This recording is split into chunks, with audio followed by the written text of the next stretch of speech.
Hello sa lahat, sa aking mga kapatid dyan at sa mga nanonood sa video ko at sa mga nakikinig sa mga Word of God at Word of Jesus.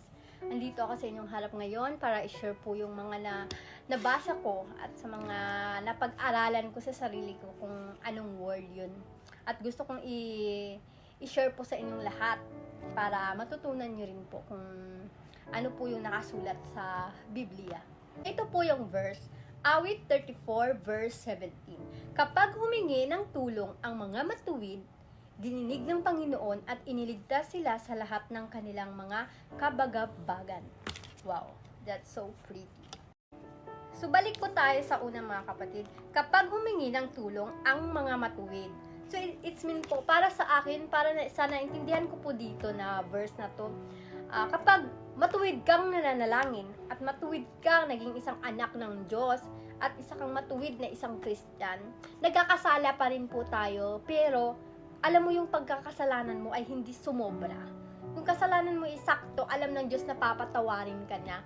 Hindi yung nagkasala ka tapos gusto mo pang patawarin ka ng Diyos, pero yung yung pagkasala mo ay sobra-sobra na, wag ganon. So, hindi siguro ka didinggin ng Diyos sa panalangin mo. Kahit anong working mo, kahit anong trabaho mo, kahit anong sikap mo sa buhay, pag alam ng Diyos na mali at sa maling paraan mo kinuha yon, walang future. Hindi mo makukuha yung gusto mo.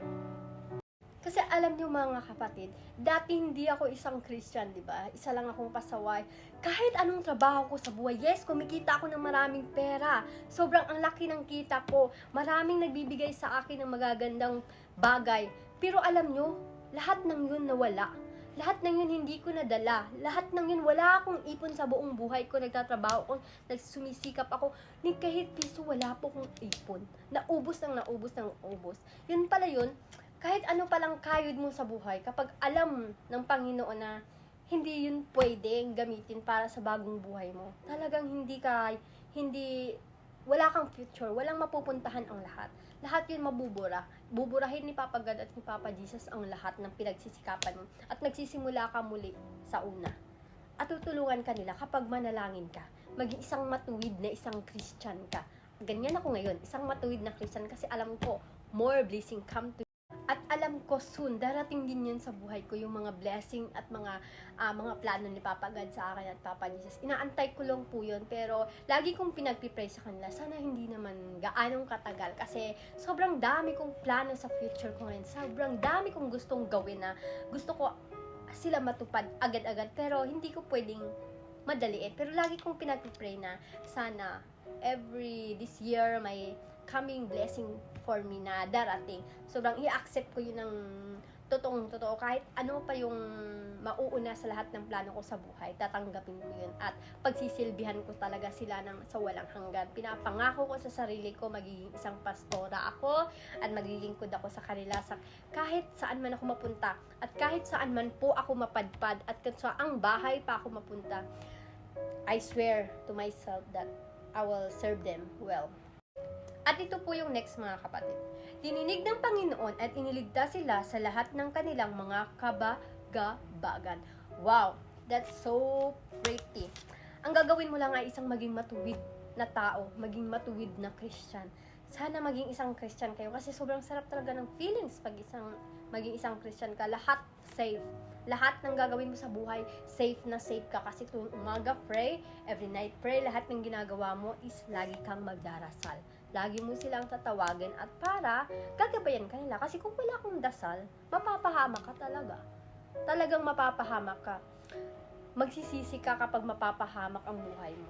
Sobrang ganda pa ng buhay na pinaplano ni Papa God at ni Papa Jesus kapag andito ka sa lupa. Kapag sinunod mo sila at kapag naniniwala ka sa kanila na totoo sila at naniniwala ka sa kanila na andyan sila lagi sa'yo. Just surrender to them all. Everything. Surrender to them.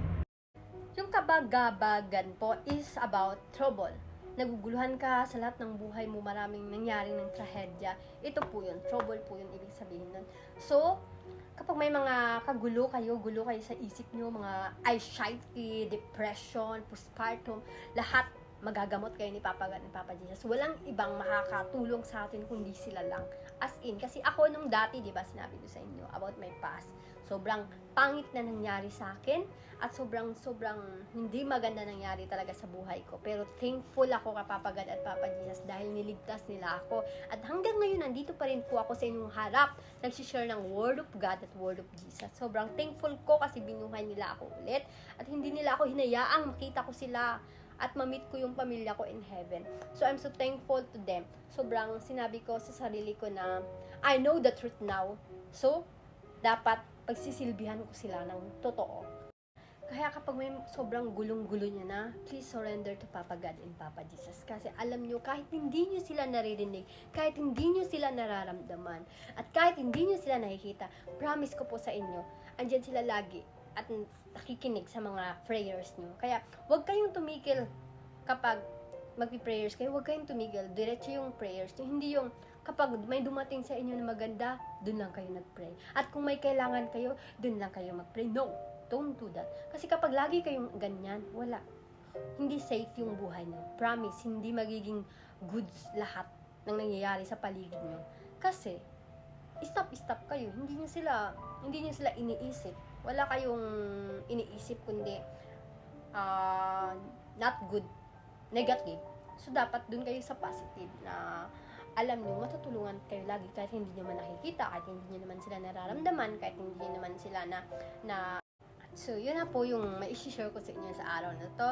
Awit 34 verse 17. Kapag humingi ng tulong ang mga matuwid, dininig ng Panginoon at iniligtas sila sa lahat ng kanilang mga kabaga-bagan.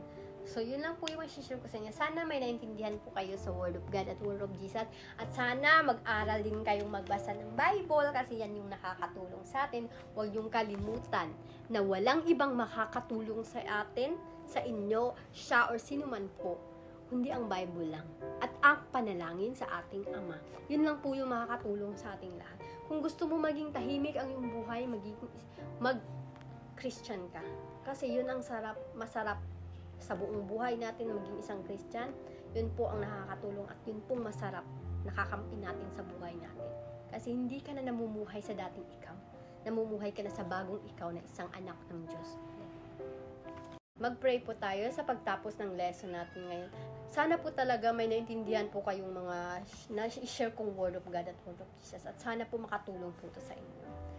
So, mag-pray po tayo. Our Heavenly Father, God and Father Jesus. Lord, salamat sa araw na to dahil pinalakas mo ang aking loob ulit na ibahagi sa aking mga kapatid ang mga word mo po, ang mga isinulat mo po sa Bible mo po. Maraming salamat, Papa God, at ilayo mo lagi sila sa mga aksidenteng parating. Huwag mo silang hayaang mapahamak sa mga ginagawa nila, sa mga pamilya nila.